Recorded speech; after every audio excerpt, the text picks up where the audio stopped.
ஆஸ்மாலே சில பேருக்கு வீசிங் இருக்கும், சில பேருக்கு வீசிங் இல்லாத ஒரு ஆஸ்மா இருக்கும். சோ அதனால இந்த இளைப்பு நோய் வந்துட்டாலே வாழ்நாள் முழுக்க ஒரு பெரிய துன்பமாயிடும். அப்பேற்பட்ட இளைப்பு நோயை கூட குணப்படுத்த வேண்டும் என்றால் இந்த 5 உணவுகளை மீட்டா நிறுத்துங்க. முட்டை, மட்டன், ஃபிஷ். இதுல நான்வெஜ் சாப்பிடாதீங்கன்னா ஃபிஷ் சாப்பிடலாமா மட்டன் சாப்பிடலாம்னு கேட்பாங்க.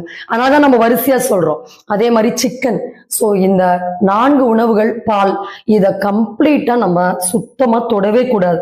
எக்காரணத்துக்கு கொண்டும் ஒரு 6 மாதத்திலிருந்து 1 வருட காலம் வரைக்கும் இந்த உணவுகளை முற்றிலுமா நம்ம நீக்கினா மட்டும்தான் இந்த சளி அப்படின்றது முற்றுப்புள்ளிக்கு ஒரு கம்ப்ளீட்டா நம்மை விட்டு அகலும். இல்லனா வீட்டுல ஒருத்தர் மாத்திரை ஒருத்தருக்கு, தாத்தா கூட்டா பாட்டிக்கு, பாட்டி கூட்டா அம்மாவுக்கு, அம்மா கூட்டா குழந்தைங்களுக்கு அப்படின்னு இது திரும்ப திரும்ப